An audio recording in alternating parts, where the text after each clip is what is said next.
Thursday, June 4th, 2020. This will be a Zoom meeting pursuant to Governor Baker's March 2nd, 2020 order suspending certain provisions of the open meeting law, General Law C-30A, subsection 18, and the Governor's March 15th, 2020 order imposing strict limitation on the number of people that may gather in one place.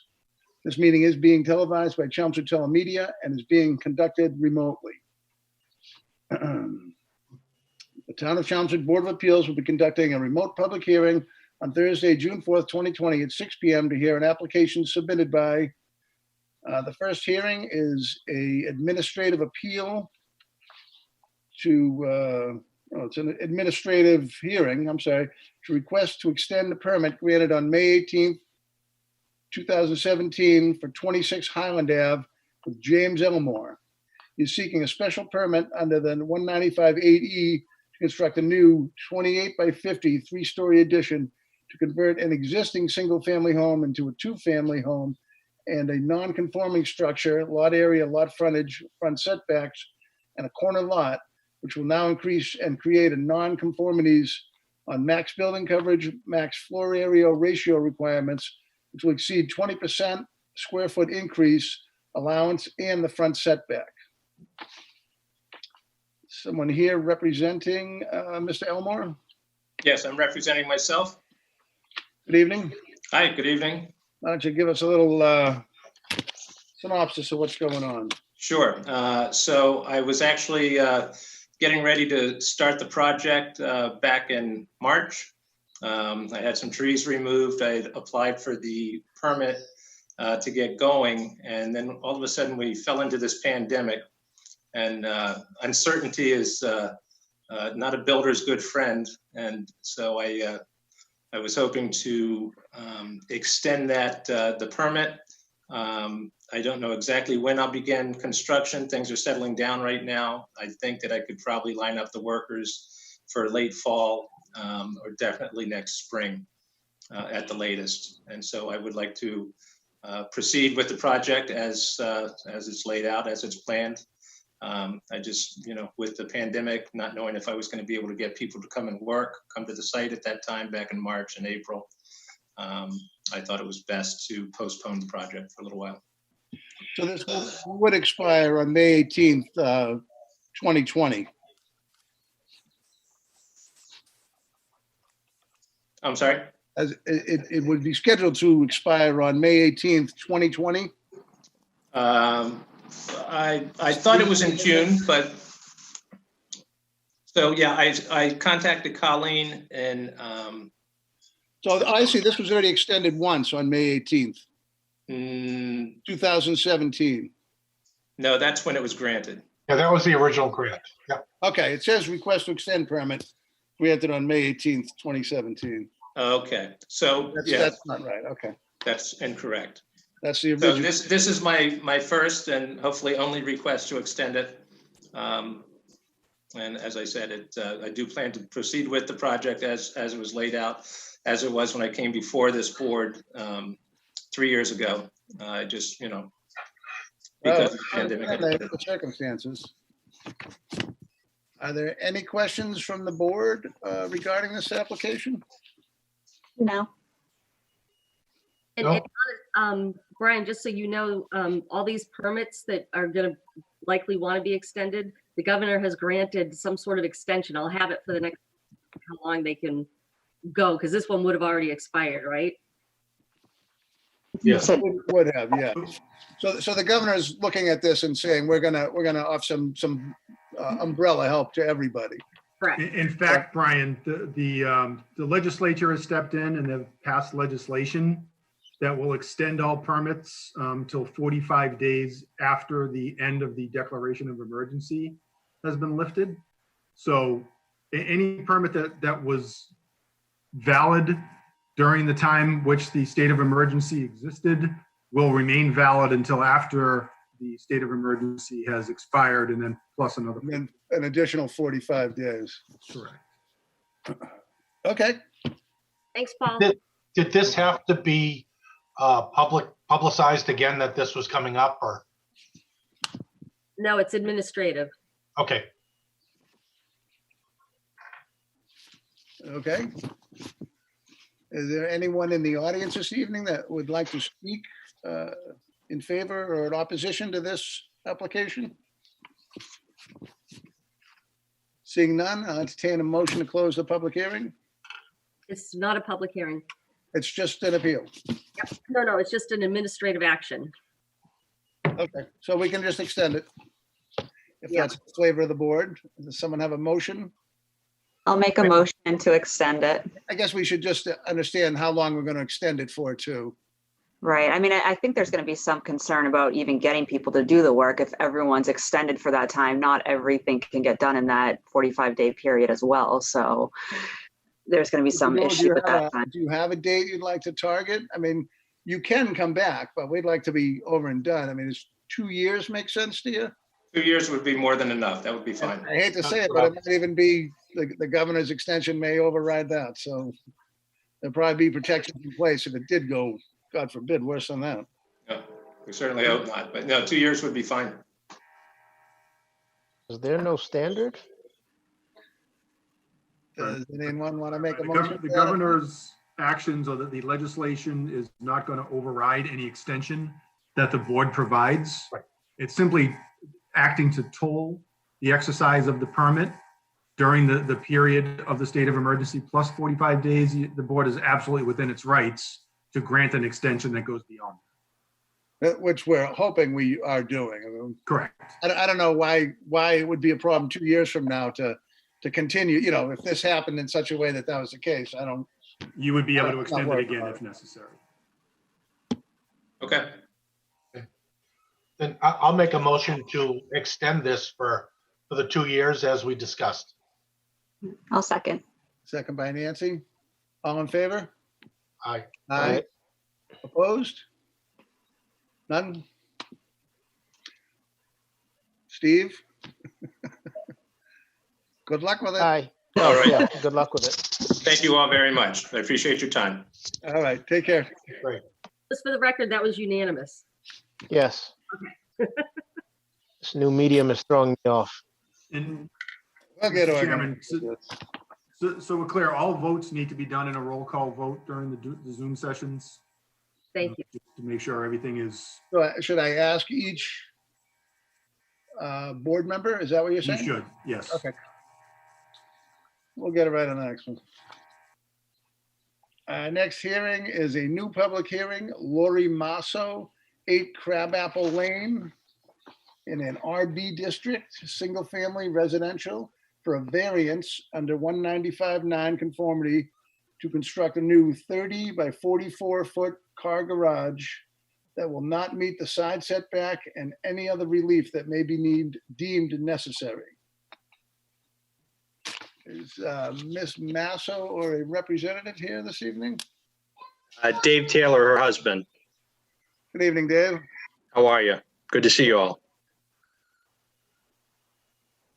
So why don't you walk us through what you'd like to do? I think everyone is looking at the plot plan right now. Yep. So what we have on site is we currently have a 10 by 20 shed in the backyard that we're going to be eliminating as we won't need it. We do have a couple of classic cars that are currently stored up in Londonderry, New Hampshire, and we're looking to move them back to the house. So we're looking to put a garage as far back in the property and to the side as possible. The grade is lower there, so it won't look, it'll look better further away from the street and off to the side. We've gone through a couple different renditions of property design or building design, I guess I should say, to try to find the lowest impact type of structure. Originally, it was going to be a normal like a gambrel design, but it looked absolutely ridiculous on the plans. So we threw all those away and came up with the design that we have now. With the grading on the property, we're looking to put it as far to the right-hand side of the house, if you're looking from the street, as possible, so that it's not behind the house, because we want to have a minimal like ribbon-style driveway to the garage itself. Hard pack and grass in the middle, grass on the sides. I see Not gonna that. be there all the time. That's going to extend off your existing driveway. Yeah. So basically, it's not asphalt, but it'll just be 2 tire tracks with hard pack and then grass in the middle, grass on the sides, grass everywhere. Where the shed was will be graded down, reseeded, and the sprinkler system fixed, so that our 2-year-old daughter has more grass space in the backyard to play in too, so. And the 20-foot drainage easement, is that actually on your abutting neighbor's property? And your Yeah. property line is the closer line, the 15-foot line? Yeah, Okay, it splits right there. It's a huge gully down in there. Once you get out to that, where that side wall is that we're looking to put the garage, if you walk another 5 feet, it's a drop straight down into the drainage gully, and their yard is there. So their yard's down at the same level, more or less, of the drainage easement.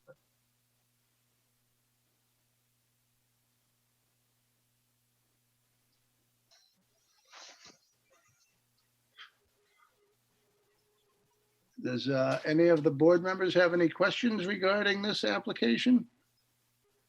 So I have one question. So it looks like you have 15 feet on the side. Is that correct, that you're proposing? Yes, yep. Is there any reason why you couldn't, bring it in a little bit more so it was 20? So to move it in to like the 20-foot mark there, the structure's gonna go closer to the house too, because we're trying to stay away from the Conservation Commission wetland buffer there as well. Mhm. So moving it over that other couple of feet, we gotta move it up towards the street a couple of feet as well. I mean, it can be done. Is Yeah, that the closer to the house at 100-foot buffer? Or Yeah, the that's a 100-foot buffer, yeah. Okay. You are entitled to build within the 100-footer. Between the 50 and 100, you are okay to build there. You would need conservation approval, but I think it would be something that probably be allowed as opposed to being in the 50-foot. Right. Well, the other concern is behind where it is, where that 100-foot buffer is, you have quite a grade drop back there as well. So the actual foundation for the garage would be massive if the neighbors are looking at it, the abutters looking at it from the back property. Whereas where it is, it's sort of like on the same grade. Yeah. The issue I have is that you're asking for a variance, which requires a hardship, and I'm not sure what the hardship would be. You have a pretty straight lot. I guess the topography would be a consideration. I don't know if it would extend to the aesthetics of it. Yeah, it seems more aesthetic than it does anything else, so. Correct, yeah.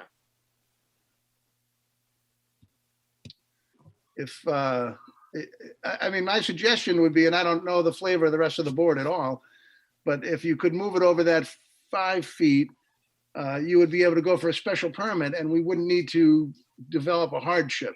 Okay.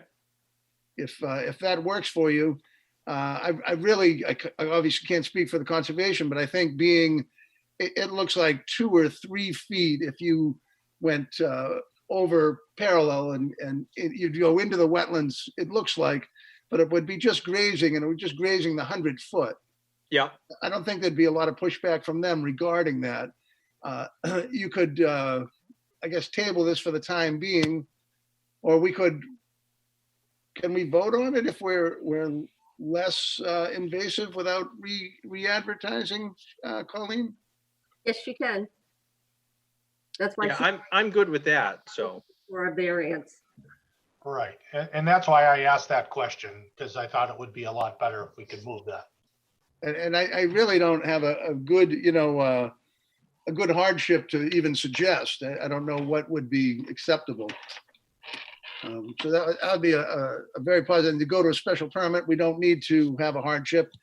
And I think we could go right through that. Yeah, I can definitely do that and have them move it over the 5 feet and adjust it. Brian, one thing to consider too, going over that 5 feet, where you're using that garage for storage of vehicles, the plumbing code may call for drainage that close to that drainage easement. So move it over that 5 feet will take you out of that as well. It'll benefit. Yeah. Okay. Oh, that's a good point. Okay, I'm going to ask if anyone watching this evening has any concerns regarding this application. Hearing none, I guess I would accept a motion to close the public hearing.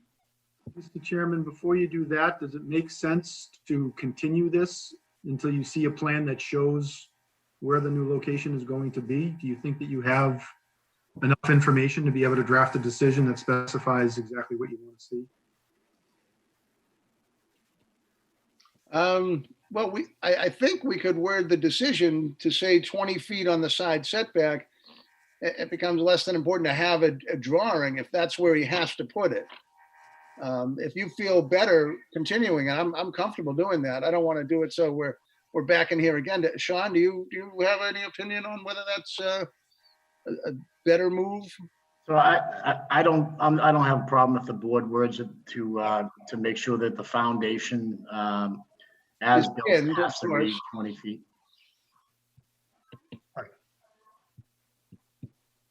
Yeah, I'm comfortable with it. I don't want to go backwards with it, but I think that would be okay. Yeah, we'll just word it so the foundation as built has to read 20 feet from the. And we'll require it to be pinned, and as it would be anyways, and certified. Right. I can do that. Okay, so then I would ask for a motion to close the public hearing. I'll make a motion to close the public hearing. Second, Second. Second. is that Nancy? It was me and someone else. Second by Nancy. Are there any other?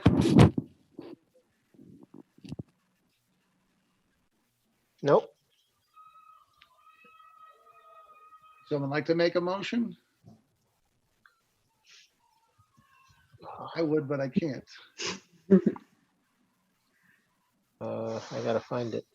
Yeah. I'll make, yeah, that's what I'm doing too. Yeah, it's when you lose control of the screen, everything goes away. Yeah, I'll make a motion to accept not a variance, but a special permit for the construction of a 30 by 44 car garage that would include a new drawing, stamp drawing, that would show the structure to be at a minimum 20 feet from the side setback, which should be verified by by the town. Survey. I'll second. And do we have an area concern here, Colleen, as well, or is that He'll be that at, not going to be an issue? I don't see it. I'm sorry, he'll be at the planning board next week. Right. Sean, do you see any concern with the area restriction, or we're okay with that? Being a freestanding building. The planning board for a accessory structure over 900 square feet. So he'll be at the planning board next. Oh, so he's got to go through that process just like that guy did on behind Hannaford's there. I remember him. Correct. Okay. One, Market basket. one question, Brian, are there no letters or anything for these? No, and I'm not quite sure why. I mean, maybe the department, David didn't have any concerns because I did get a few letters for the planning boards I sent out the same time, or they just got out of the habit of answering me. Okay, I don't have any. Yeah, I don't have any letters. okay. Do we want to look into that, or do you want to continue this and look into the letters, or I don't think. I did check with fire. Usually that's the big one. It's a separate structure, so they didn't have any concerns. Yeah, I didn't know if conservation might have something on this. Well, with the move, they will. They wouldn't have had purview before. The way he was approaching it, being outside the 100-foot, he would be able to build it by right without conservation approval. Now that he's No, I moving get that, but into it, he's going to be. Wouldn't they normally have seen this application? I don't know that Katie has seen it. I don't know. I was just wondering. If they're out of the 100-foot, they don't need to go to conservation. And now that we've moved it into the 100-foot, he will.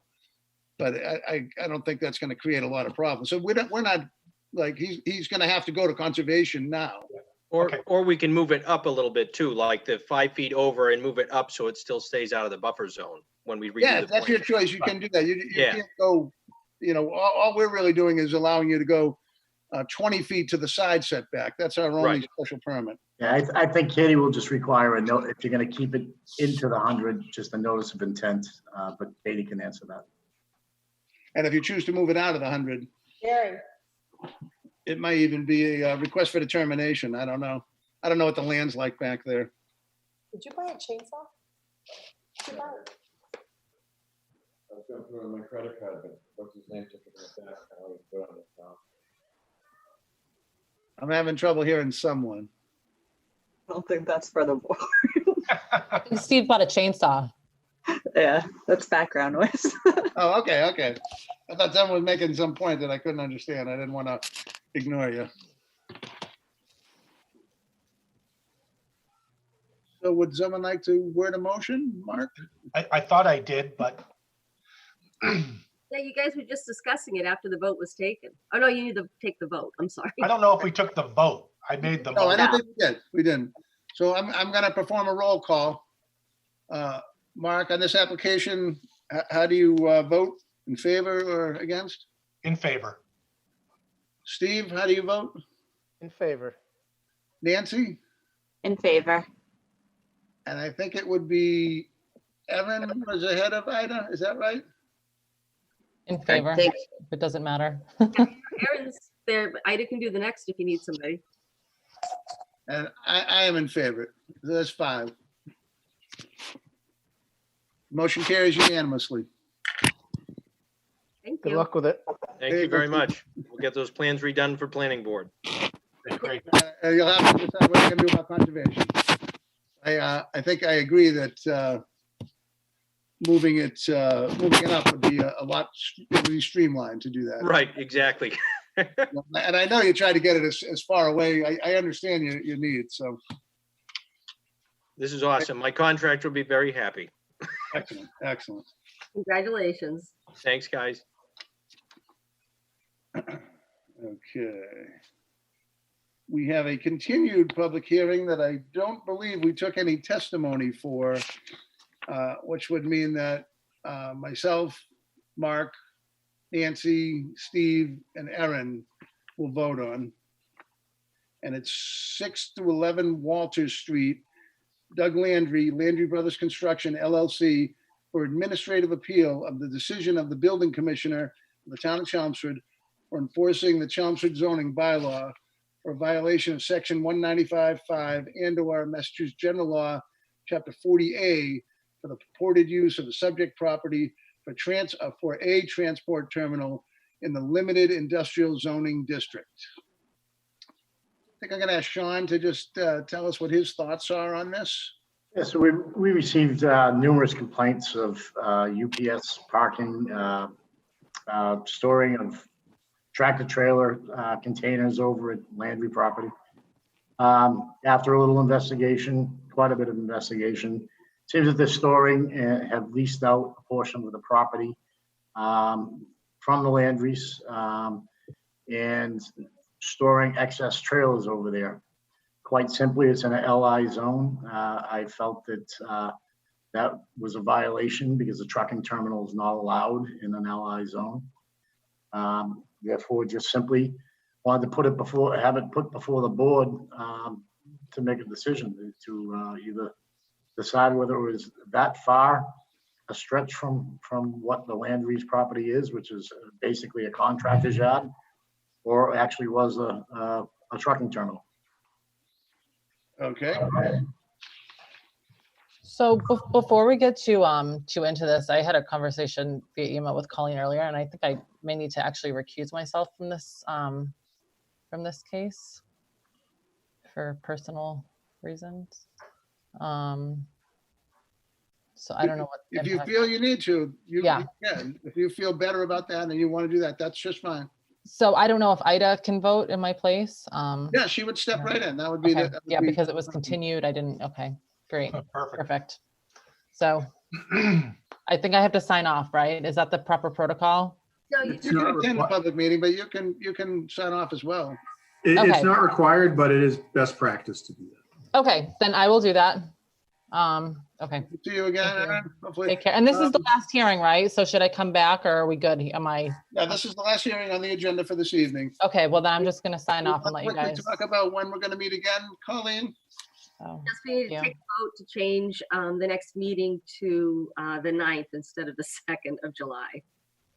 Okay. for obvious reasons. Does that sound like a good idea to everybody? Yep, Yes. that's good. Yeah. Okay, it'll be July 9th we're gonna go back to 7, or do people like 6? I'm assuming we're gonna be Zooming again. That's the but plan. it's an unknown. I like 7 if no one has a preference. I'm open, so, Yeah, I also like either 7. way is fine. Okay. okay, so we'll do 7 o'clock, July 9th. Okay. All right. Thank you, guys. Erin, anything on the minutes? No comments. So Nancy, I didn't, no, correction. I'm sorry. It's super minor. Nancy got back to me with the correction, so I assume that they're spotless because she looked at them. She's like a Yes. human spell check. If you want to send them to me, I can have a look and send you an email so you have a confirmation. if you The want. agenda has a highlight of the 3 minutes there that you can just click on and see if you look at the digital agenda. Sorry, everyone. You probably don't have to do it right now. Yeah, I just thought before she logged off, if she had any comments, it might be good to get them. Yeah, yeah. Do you want to look at them, Erin, and you can text Colleen, and when we Yeah, finish- can I do that? And just Yeah, tell her yeah, that it's absolutely, approved via text? absolutely. Okay. All right. I don't want to take up any more time. Thank you, guys. Okay, Take care. take Have a care. good night. Be safe. Bye.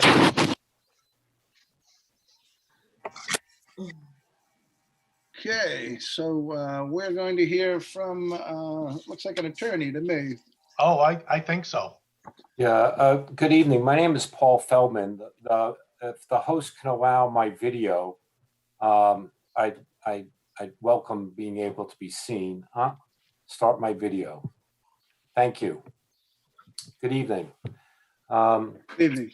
My name is Paul Feldman. I'm an attorney that represents the applicant that's seeking review with a building inspector's determination. The property owner is Landry Brothers Construction LLC, and UPS has an arrangement with the property owner to do the outdoor storage that's the subject of this appeal. And I heard what the building inspector said, and the position of the property owner and UPS is pretty straightforward. And that is that under the definition of a truck terminal in the Chelmsford zoning bylaw, it specifically provides that, you know, it's a terminal where you're handling merchandise. The language is that terminal facilities for handling freight with or without maintenance facilities. And as the affidavits that were submitted to the board demonstrate, there is absolutely no freight handling that occurs. All that is going on at the Walter Street property is outdoor storage of trailers. The trailers are never opened. The trailers leave the site and come to the site. And it's part of the outdoor storage of other materials that is maintained by Landry. So we do not believe that characterizing trailers that are just sitting on the ground fits within the definition of a terminal facility. The other point that we think it's important to make is that the outdoor storage activity that we maintain is allowed. Today, under the zoning bylaw, would require a special permit.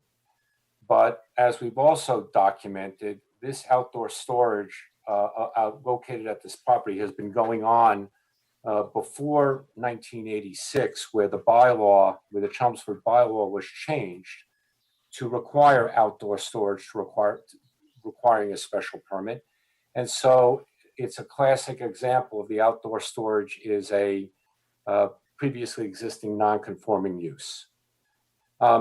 we provided affidavits to give the board a sense that, the type of outdoor storage that has occurred on this property is a variety of things. There's equipment, there's trucks, there's gravel, loam, materials. So the nature of the outdoor storage is quite a variety of materials and equipment that are stored. And the trailers that you could see, if this is Colleen providing the pictures, thank you for doing so. The trailers you can see in this particular picture is in the lower green triangle. At this particular moment, there are whatever the number of trailers is on the pictures. That's what sits there. And during what we call peak season, as we've laid out to the board, which is typically between Thanksgiving and the Christmas holiday, the number of trailers, the maximum number of trailers that exist at the property are between 30 and 40. That's all that physically can be stored there. That's all that's stored there. During other times of the year, the number is dramatically lower. In this particular case, I didn't count the number of trailers there, but it looks like there's 12 or 15 or something like that, and we could count them up. Our point is pretty straightforward. This property has been used for outdoor storage of a variety of equipment and materials and trucks for decades, and that for the property owner, Landry Brothers, to continue to allow outdoor storage of trailers that are associated with UPS is perfectly consistent with that non-conforming use and doesn't result in a change or an expansion of the non-conforming use, which is outdoor storage. The only reason why the outdoor storage is non-conforming at all is because today it would require a special permit, and no special permit has ever been issued, but the outdoor storage, as I pointed out, has been grandfathered. We submitted a memorandum to the board which lays out the analysis of why, the storage of trailers fits within the grandfathered outdoor storage of equipment and materials. And I don't know if the board wants me to get into the specifics of it. I'm happy to, but I'll respond to questions on that. And to finish, my initial presentation, I could respond to the board. We did receive a letter from Peter Shaheen, an attorney representing the abutter to the, in this picture, it's the building to the right. That building happens to be located in Billerica. The town property line is right along the way there. Mr. Shaheen, I thought, wrote a very thorough and comprehensive letter expressing his viewpoint, and I wanted to, and the viewpoint of the abutters, and I just wanted to respond to a couple of points that are made that we would we certainly don't agree with. And I think the most important point is the suggestion that somehow UPS storing trailers at this property makes this property an accessory use to the UPS distribution facility, which exists a mile or two away at off of Brick Hill Road. When I read the argument initially, I smiled to myself and I said, "Oh, that's a clever play, but it doesn't work." And I wanted to make sure that the board appreciated why it doesn't work. First of all, the cases that are cited to support the argument are completely distinguishable from the circumstances here. In both the case involving Chelmsford versus Byrne and DuPont versus the town of Dracut, what's going on there is that in the case of Chelmsford versus Byrne, access to a business was going through a zone that didn't allow that kind of business. And there's a lot of case law that says that the access has to be consistent with the zoning for which the access is being provided. And, of course, access is accessory to the business, but it doesn't stand for the proposition that because there is an activity that is being conducted by a business somewhere else, it automatically makes that activity accessory. And the same thing is happening in DuPont, except it happens to be parking that was going on in the city of Lowell. And there was an apartment complex in the city of Lowell, and immediately next door is the town of Drake. And the parking for the apartment complex was on the Drake property, which didn't allow for multifamily use. And I think I wanted to come up with an illustration that I think would make it easy for the board to understand why the argument doesn't work. And here it is.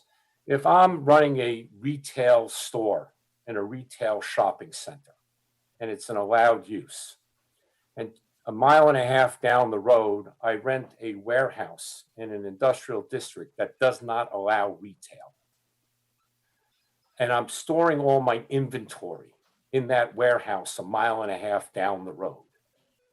What's occurring a mile and a half down the road is warehouse storage. Yes, that storage is associated with my retail operation and my retail business. One could say it's accessory to my retail business, but that doesn't make the storage in the industrial zone where it's allowed retail. And then automatically, if retail wasn't allowed in that industrial district, you couldn't do it. It's just not the way the character or the use gets applied. It's the same thing here. The fact that these trailers are being stored in a location on a piece of land where outdoor storage is allowed, and just because that storage is associated with a business that is a couple of miles down the road that we would say is a trucking terminal, just like the retail store, doesn't make the storage an accessory use and therefore take on the character of a trucking terminal. If that was the way the law worked, then every place where you had a use going on that is related to another business in another location, you'd have to match up the use in the business. And that's not what the law says. And what these cases demonstrate is, whether or not the active use that's occurring is allowed or not. And put simply, the active use of this property, the primary use of this property, provides for an enormous amount of outdoor storage for a variety of things, from materials to equipment to trucks to trailers. The last point that I would make is I just want everybody to appreciate, and you'll and maybe you do if you've found yourself being in this vicinity of Chelmsford. Walter Street is not a little driveway. It's a road that's a public way.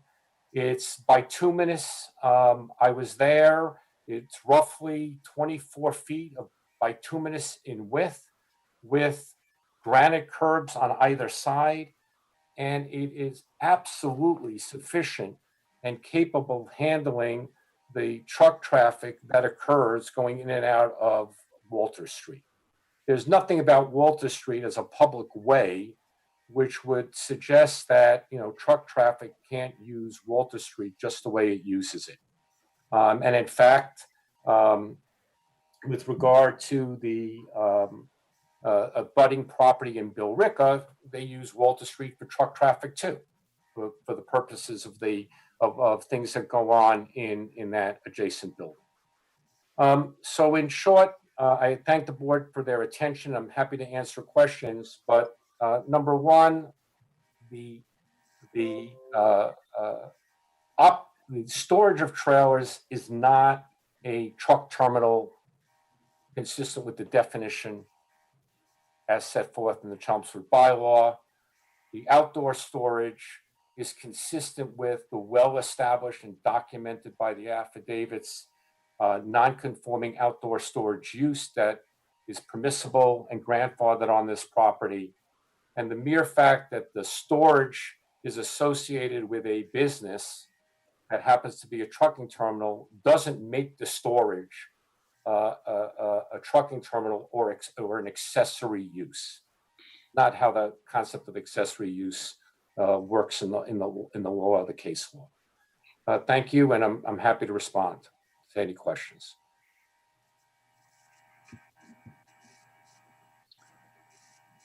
Are there any questions from the board? Paul, it wasn't clear to me. This is Mark Carrata. It wasn't clear to me whether or not those trailers are full or if they're empty storage trailers. Could you just clarify that for me? I can. I would say sometimes the trailers are empty, sometimes they're full. That's the correct answer. So what happens is there are times when there is a trailer that's stored there that has nothing in it, and there are other times that a trailer is stored there temporarily that's filled with material. Or packages, freight. But yeah, it's never, the trailers themselves are never opened for any reason at any time at this property. Understand. A tractor will come, hitch up the trailer, and either take off an empty, put back a full, put back an empty, take off a full. So the answer to your question, Mr. Carrata, is it's both. Yes. Okay. Thank you. I have a question. So I know some of the issue is that it increased substantially of how much the trucking was from before and then the current use. So do you know what it was previously, and then how much are those trucks going back and forth to load and unload? Well, we've tried to give the board some to respond to that specific question. We submitted several affidavits.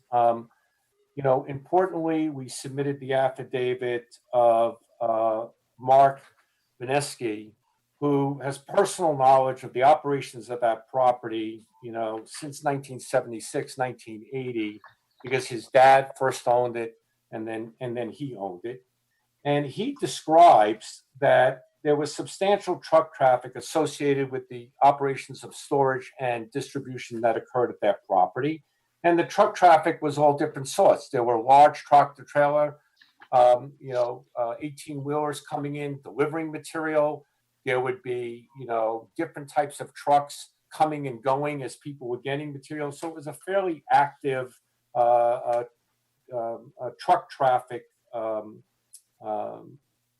use for the years that you see described in Mr. Vineski's affidavit.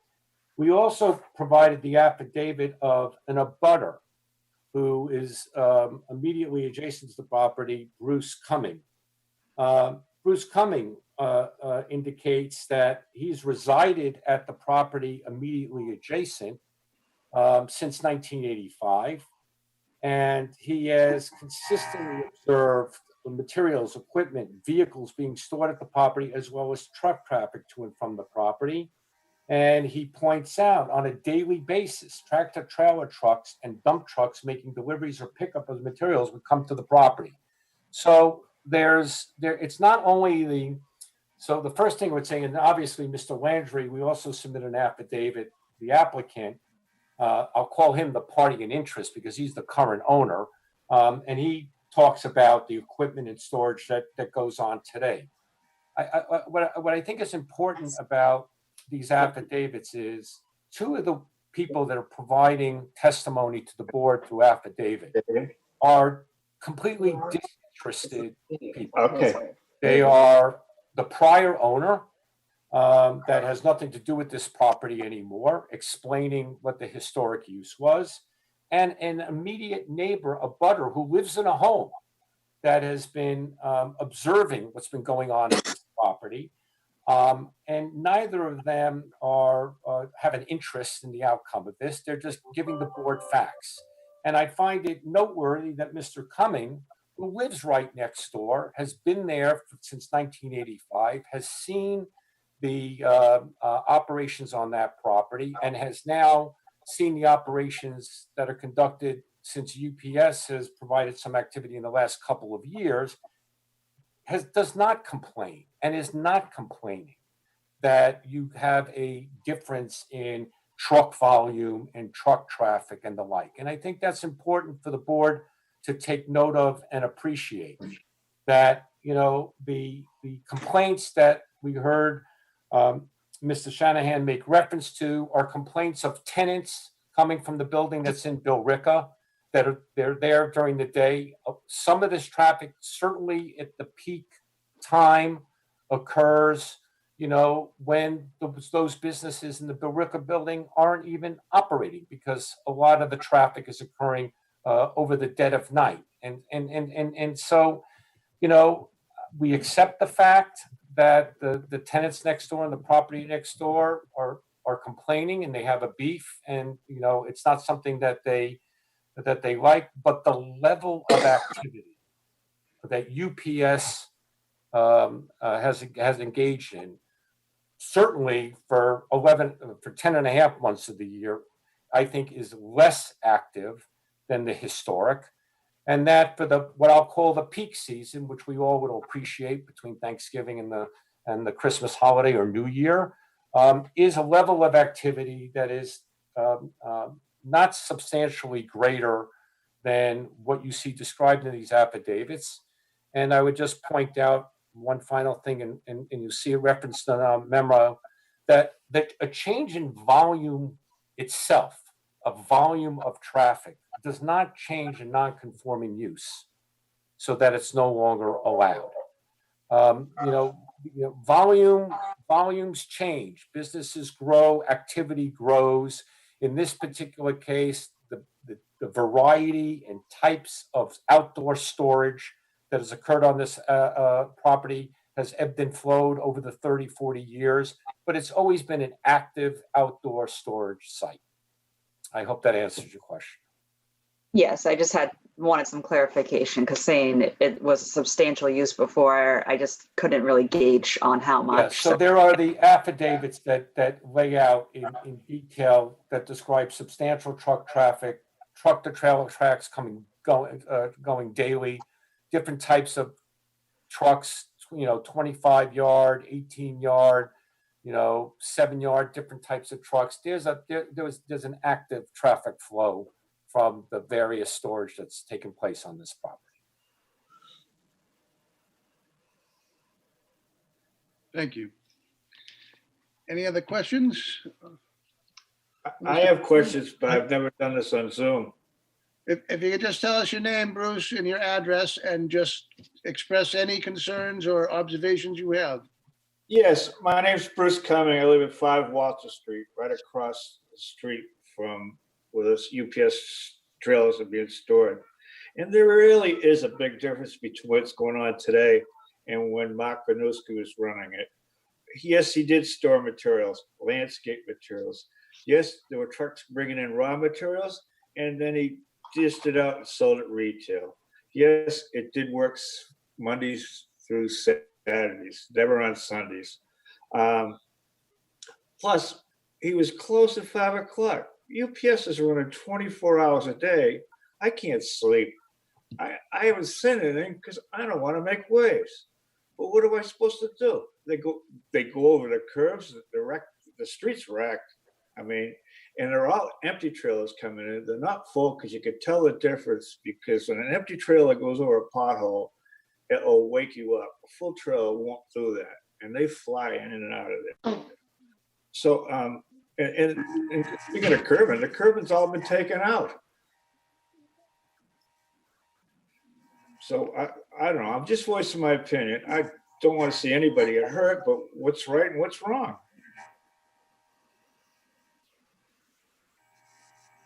Thank you. You're welcome. I think we're going to hear from the attorney.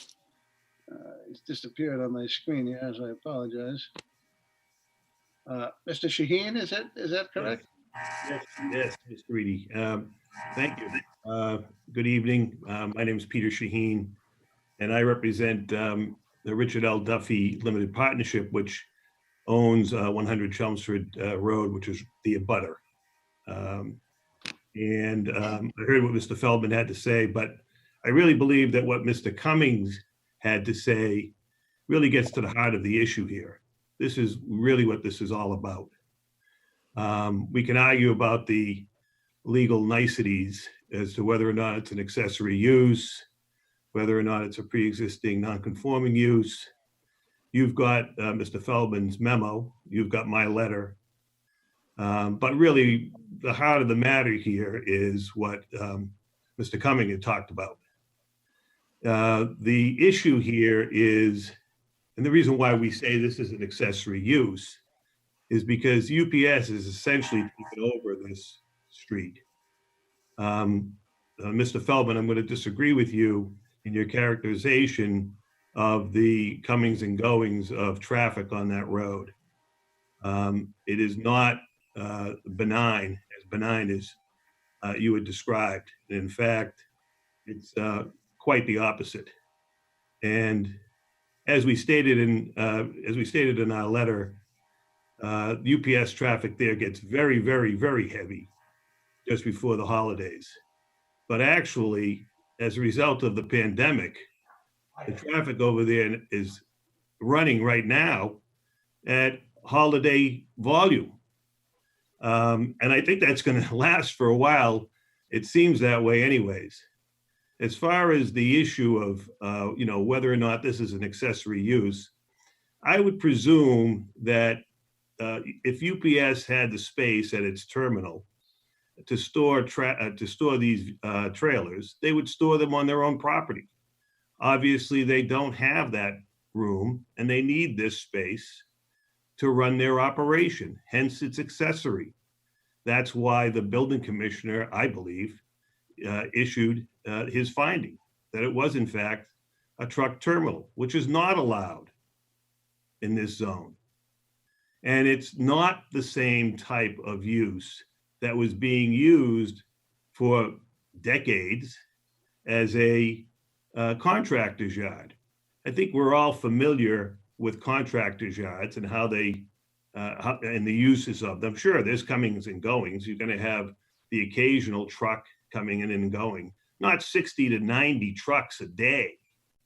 I mean, have you been to Walter Street? This is not a big street.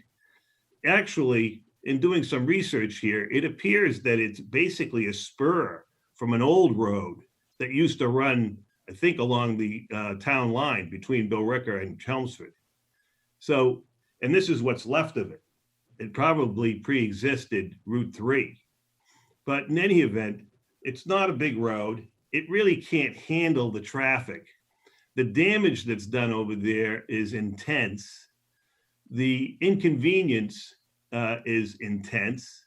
You heard from Mr. Cumming. This is not a 9 to 5 operation or even a 7 to 4 or 7 to 8 operation. This is 24/7, 365. This is going on all day long. We have truckers coming in from all over the country, dropping off their trucks on this property. It was not designed for it. This property was not designed for this type of use. It is interfering severely with my client's use and enjoyment of her property. And she's going to speak about her own experience. Now, her family's owned that property for many decades. So they know all about what's going on in Walter Street. She can speak more to that than I can. But I would just say that with respect to, I'll rest on the cases I submitted to you as far as what an accessory use is and what a pre-existing non-conforming use is and what protections you get.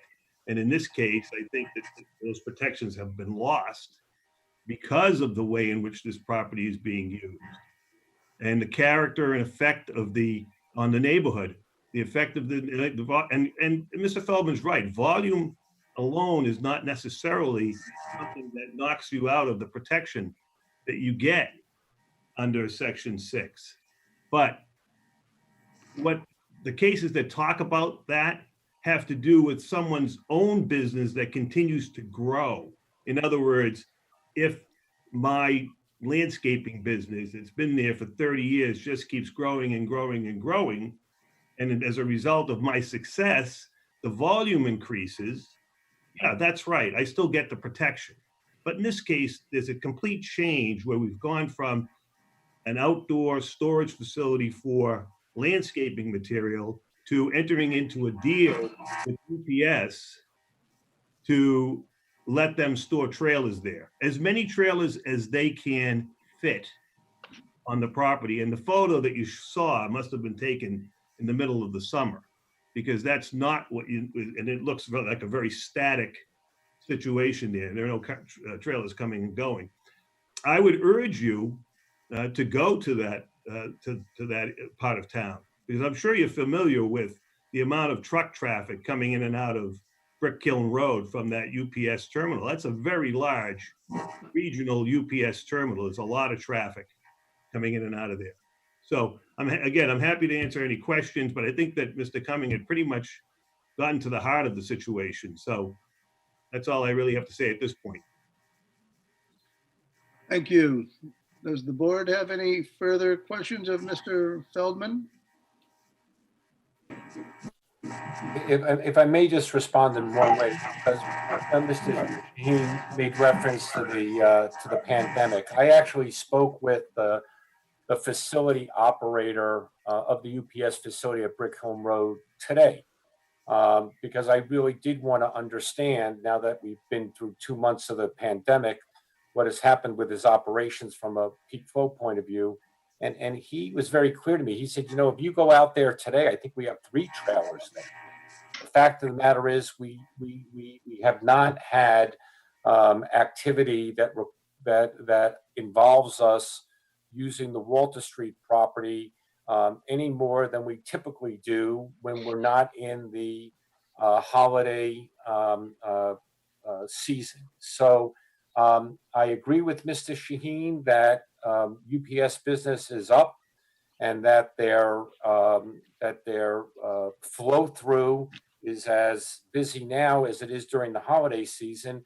But the point is that doesn't always mean that this particular storage needs to be at full operation. This storage ebbs and flows over the course of the year. We purposefully wanted the board to understand the peak circumstances. Right now, if there are 3 or 5 trailers there, we would certainly not represent to this board that's the amount of storage that goes on there, because that wouldn't fairly represent the fact that it does ebb and flow. But I think the point that needs to be made is, in all of these non-conforming cases, it's not what you store, it's what is the non-conforming use. And the non-conforming use is an entire property that provides for outdoor storage. It's not the particular piece of equipment or the material or the particular goods of what constitutes the storage. It's that it's outdoor storage, and that's what the non-conforming use is.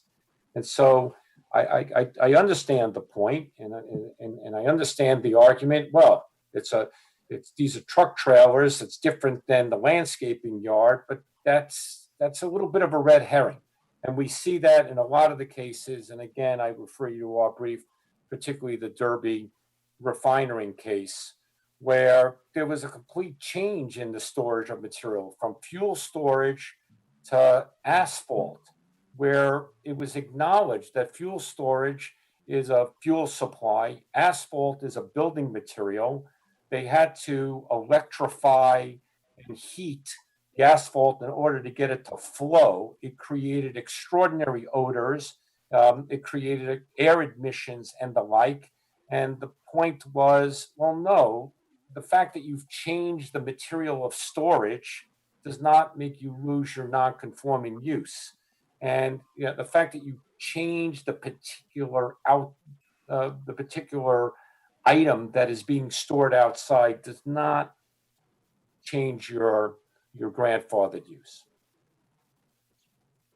Brian, if I can address. I'd like to mention a couple of things if I could, Brian. Yeah, please, go ahead, Mark.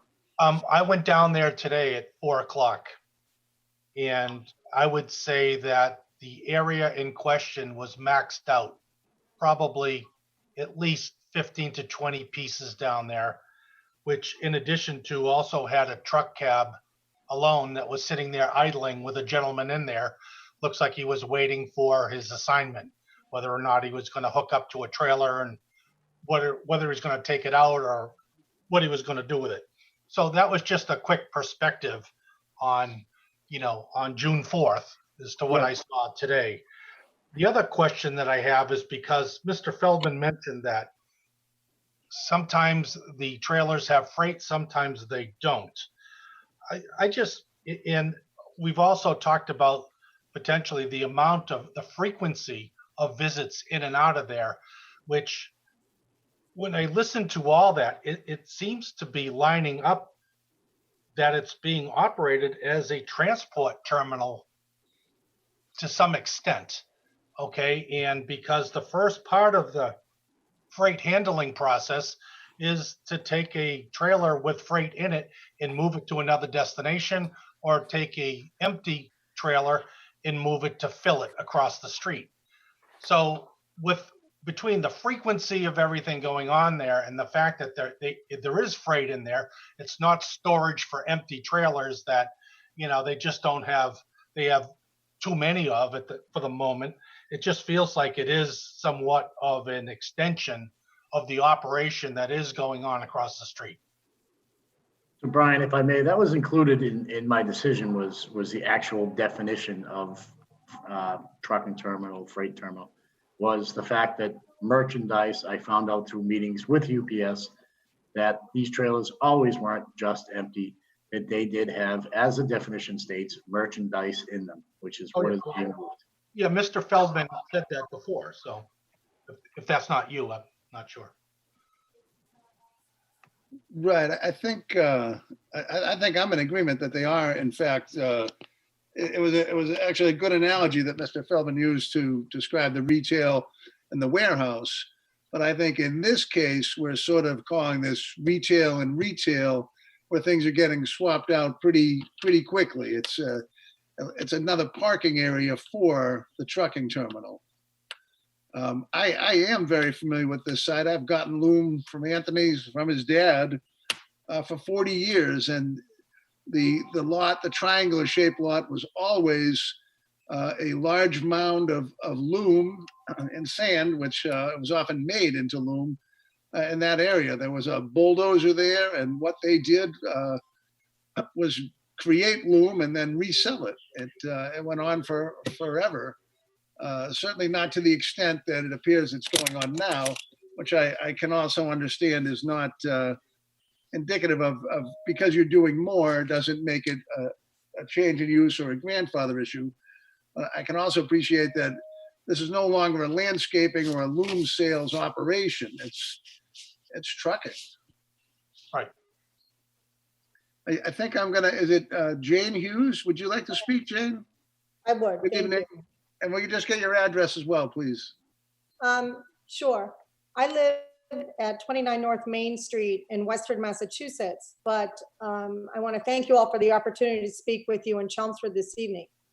I'm the general partner of the partnership which owns the industrial park abutting the Landry property. The 100 Chelmsford Road Park is located on the line. And so I had to sort of begin my journey with the town of Chelmsford, because the Landry property indeed is landlocked by the highways, and its singular access is on the private road of Walter Street. It is not a public way. It is not an accepted road in the town of Billerica. But there's an easement to that property. There's a prescriptive easement. We would never imply that we would want to block easement. No, I'm not suggesting that either. I'm just trying to understand the whole thing. It's not a registered road in the town of Billerica. I maintain it. I did the asphalt work on it 3 years ago. to enhance the drainage for the entire neighborhood and to better accommodate trucks to my property. When I lease space in my industrial park, I insist and support my new tenants in making proper application to the Town of Billerica Building Department so that they can operate legally from my property. And I'm aware that Chelmsford has similar, if not identical, procedures which should be followed when a business under special permit is sold or the use of the property changes. Before all this started in the fall of 2018, UPS attempted to lease space from the new church on Brick Kiln Road in Billerica.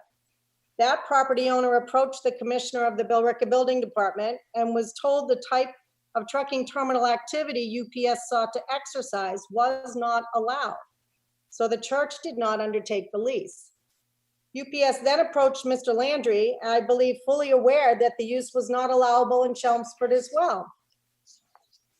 And they moved forward without notice to the town of Chelmsford or the abutting property owners. And that's why we're here. Some people operate on the premise that it's easier to ask forgiveness than to ask permission. And I'm asking you tonight not to forgive. The Chelmsford Building Commissioner issued the cease and desist because the operation is not allowable. The fine is so minimal to a company like UPS that they continue even now outside of the holiday rush season, in the new COVID-19 rush season. I was there today, and because of conversations between tractor trailers, I could not get into my parking lot for 4 minutes until they noticed my small car behind them. This is a daily exercise for my tenants, for their customers, for anyone that tries to access our property. The congestion caused by the UPS operation is uncanny.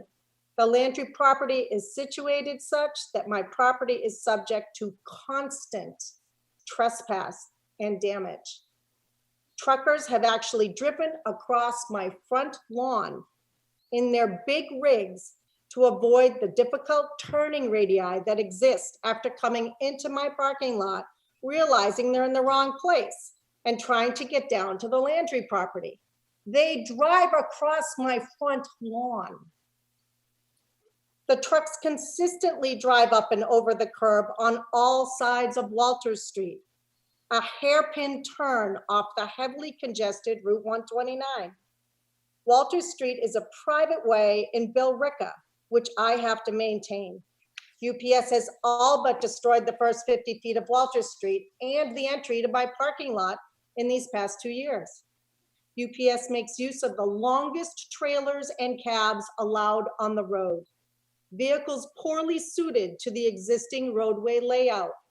To suggest this type of operation is the same trucking endeavor as the 10-wheel trucks used to transport loam and mulch insults intelligence. UPS activity on the Landry property puts vehicles on 129 in constant danger of collision, as the rigs must cross the center line to make the turn onto Walter Street. I even have a message from a UPS logistics manager requesting camera footage from me to help with an accident their truck had with a vehicle.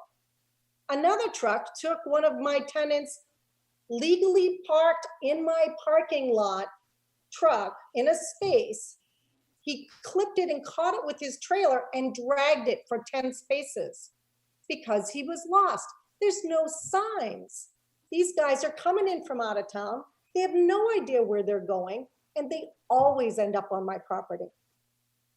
Further, the UPS drivers dropping the trailers in the Landry yard are not local, as I said. They are frequently inexperienced, hired as temporary workers for the busy season. On several occasions, trespassing truckers indicated directly to me they don't have time to read my numerous and clear signs before trespassing onto my property because of the difficulty and necessity of getting their rigs off of Route 129. These are not scenarios UPS can manage away. Sure, they can manage their people who are back and forth all day long, picking up a full trailer, dropping off an empty trailer, picking up a full trailer, dropping off an empty trailer, so that they can continue their business down on Brick Hill Road. Sure, but they have no way to manage the truckers delivering the units in the first place. This has been a nightmare for me. Each of my tenants has complained of delays to their operations and employees. Each winter, employees have complained of the inability to get onto Walter Street in enough time to go out for a sandwich at lunchtime. They have had to turn around and repark their vehicles because of the backed up, idling tractor trailers on Walter Street, sometimes 5 and 6 deep. A trucker crushed my newly installed gate to my south parking lot, a gate specifically installed to prevent UPS overnight traffic from trespassing and using my property as a rest stop. Another rig severely bent the gate to the north parking lot, trying to negotiate the difficult roadway layout. I shouldn't have to bear these expenses to install, repair, and reinstall obstacles to prevent this constant unlawful trespass. I would not have to incur the legal fees I've had to expend to fight this large, overbearing company from trampling our peaceful existence of nearly 60 years. My father started working for Geartronics in 1965. I was only 6 years old. We have been part of this property for nearly 60 years. I know exactly what kind of traffic has been coming and going up and down Walter Street for decades. I've witnessed it personally. I apologize for my, shall we say, enthusiasm. I'm upset by this. I'm upset, Mr. Feldman, that you're characterizing this as being a very simple storage of trailers. It is a 24-hour operation that creates mayhem and danger to the public. I'm asking you to please support your building commissioner in his decision that it's being operated as a trucking terminal. Trust I have numerous documents, photographs, videos for everything I referenced tonight. I was on the phone with our Billerica town offices today, and they support me in everything that I'm trying to do to stop this operation. It's destructive. Thank you. Thank you. Are there any other concerns or questions from the audience this evening? I don't want to miss anyone. Bruce, would you like to speak? Go right ahead. And I think you're muted somehow. Hold on, I gotta go help him. Brenda Gould is also still here. Brenda, are you still on the line? Bruce, you can't touch anything. Yeah, it looks like Brenda's muted. Brenda's one of my tenants. She works for Habitat for Humanity. She's the regional director. Okay. All right, Bruce has volume now. Yes, they keep talking about storage of trailers. What about the tractors? They're running, this sitting there running all night. That's what I witnessed as well today. You saw one tonight. It was a white trailer, right? That's been sitting there running since last night. Day and night, the whole night. I don't go across the street. I don't want the poor independent trailer guy to get nailed or anything. I just want what's right is right. And they'll have 4 or 5, they're waiting, I think, to get a load. But all the trailers that are coming in are empty because the street's so damn bad. You can tell that the trailer's empty because it bangs enough to wake me up 5 or 6 times during the night that I think there's an accident. And I get up. I get up early. I'm up at 3 o'clock in the morning. I'm looking in the window, looking across the street till 6. And I'm retired now. I sold all my landscape equipment. I don't even have a business. But that has nothing to do with it. It's nuts down there. It's 3 or 4 trailers deep sometimes. I can't get out of I have to get out of my driveway. I mean, the drivers are polite and everything. It's just, it's a trucking terminal. It's not storage of trailers. Brenda would like to speak after Bruce. Thank you. That's all I have to say. I don't know. I'm upset. That's all. I appreciate your testimony. Thank you. Is Brenda, are you hearing me, Brenda? Would you like to speak? She's muted. Oh, yeah. Did you unmute me there? Okay. Hi. This is Brenda Gould. I live at 9 Flag Road in Westford, Mass. And I am the executive director for Habitat for Humanity. We rent space from Jane. We're in the back of that building in the rear. I'm not really going to say anything new. I'm just going to say from personal experience, starting in January of 2019, I have no previous history there.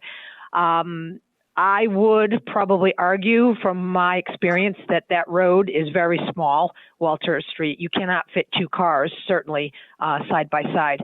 I have personally turned in from Route 129 into there and almost been clipped several times from trucks coming out of there. We are a small retail, and so I have a lot of customers. We range about 800 customers a month. For them turning in there is, to me, a very dangerous situation. The traffic, I specifically decided not to open until 10 o'clock because the traffic there, specifically from 9 to 10, is really crazy. The road is a mess. If you have a low car, forget it. You're going to get bottomed out, and there's rocks all over the place.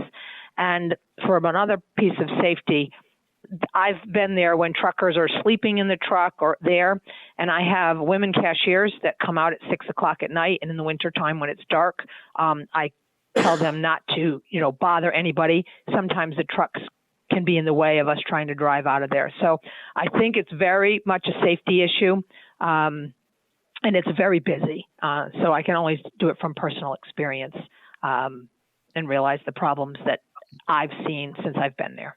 So thank you very much for your time. Thank you. Are there any other comments?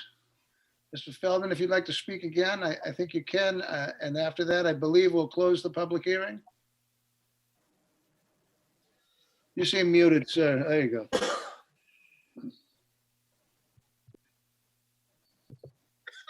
Thank you.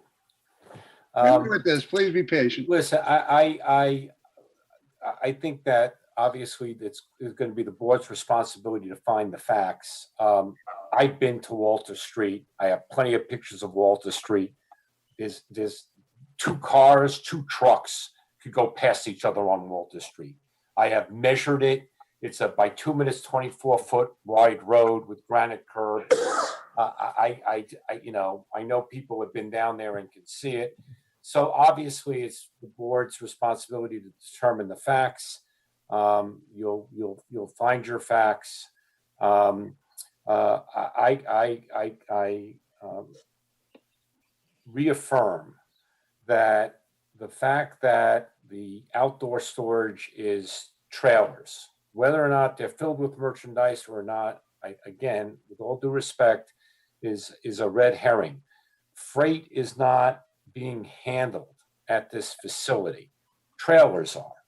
That's what's being handled at this facility, and those trailers are being stored there temporarily, and they're moving, and that we believe conforms exactly with the grandfathered use of outdoor storage that is available on this property. The last point I'll make, again, it's a minor one, but we looked at the Bill Ricker zoning bylaw, and the Bill Ricker zoning bylaw defines truck terminal completely different than Chelmsford. And it specifically says in the Bill Ricker zoning bylaw that what's part of a truck terminal is the hitching and unhitching of trailers. It's right in the definition of truck terminal in Bill Ricker. So the fact that we completely understand that if we were in Bill Ricker, it would be a different circumstance. What goes on in Bill Ricker is completely irrelevant. This is it's Chelmsford that matters, as you guys know, and the outdoor storage of the trailers is an outdoor storage activity that Mr. Landry has a right to use with his property. Thank you. Thank you. Mr. Shaheen, would you like to say something before we close the public hearing? No, Mr. Reedy. I think everything that needs to be said has been said. Thank you. Thank you. If none of the board has another comment, we'll close the public hearing and discuss this. And I would need a motion to do that. I'll make a motion to close the public hearing. By Steve, a second. By Mark, all in favor? Mark? Aye. Steve? Aye. Aye. Nancy? Ida? And I agree. The public hearing is closed. We can take this up. If someone has thoughts on it, feel free. Can we ask Sean a question with the public hearing closed? We can Is he- reopen the public hearing. I actually should have let Sean have a word. I apologize for that. Can I have a motion to reopen the public hearing? Yeah, I'll make a motion to reopen the public hearing. And a second? Mark? I'll second. Nancy?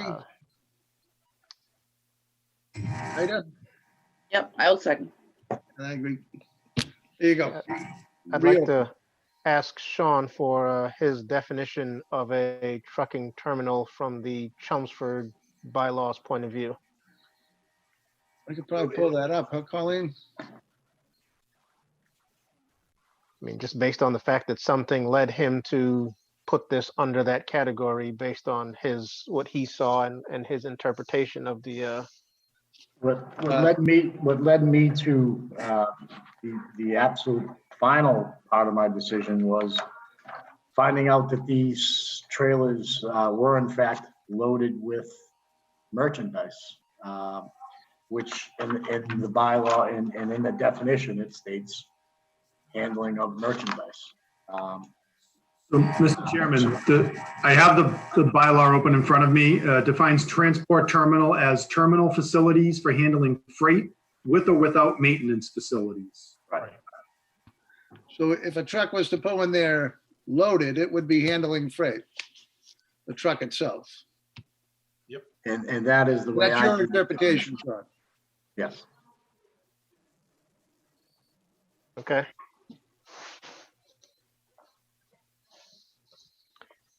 That was my question for Sean. That was it. Oh, good.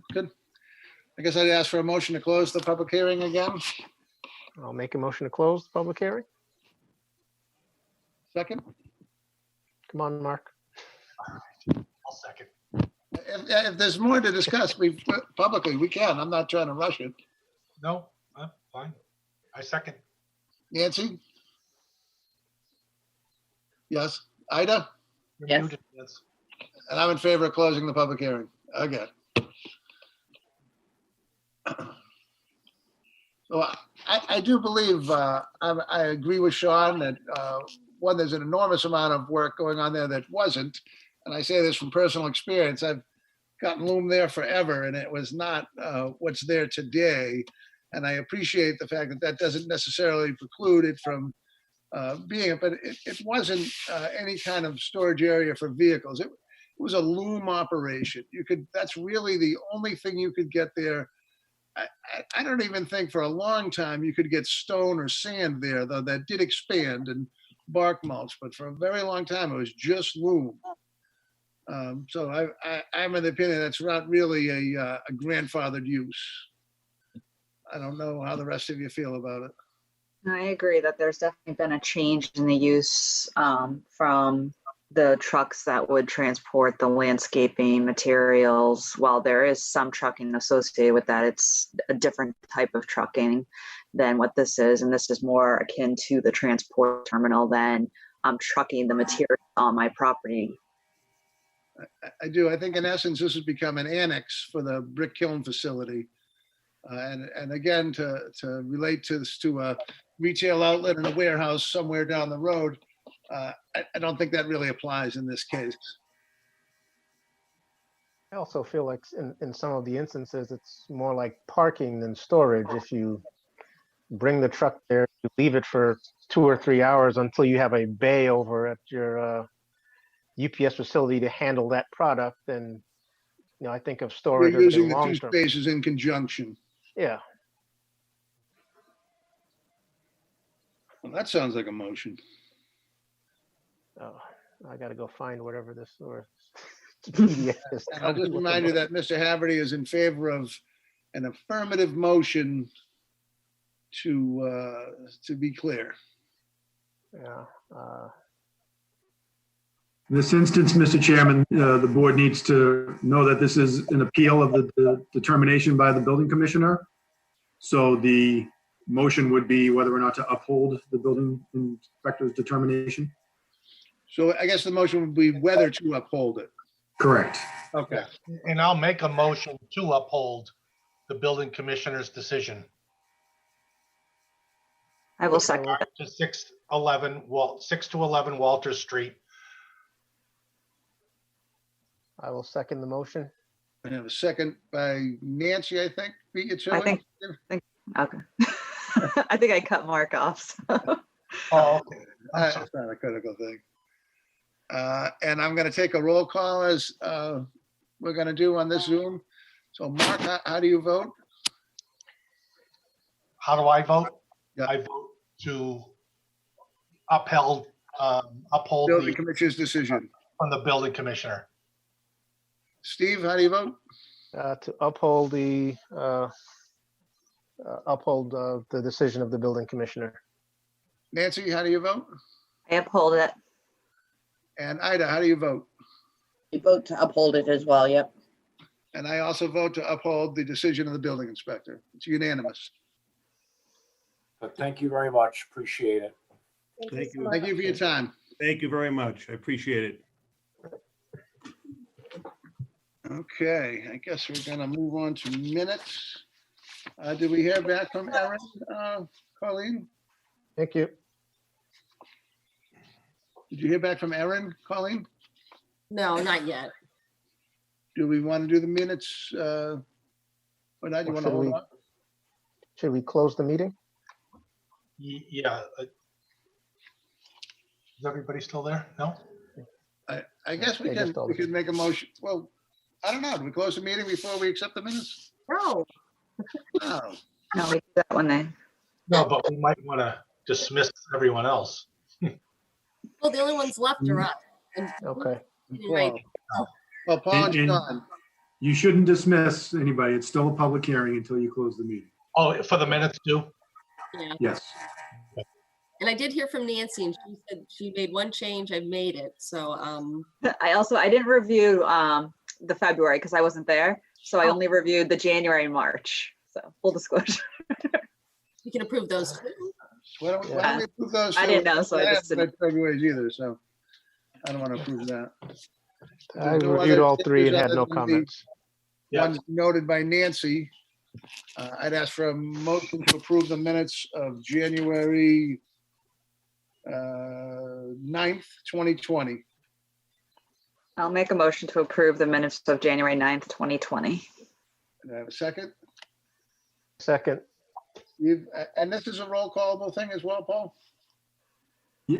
Every vote you take should be done by roll call. Okay. Is that in the That office? that's just has to do with the Zoom meetings. Okay. So Mark, could I have your vote, please? Vote to approve. Steve? Vote to approve. Ida? Vote to approve. Nancy? Approve.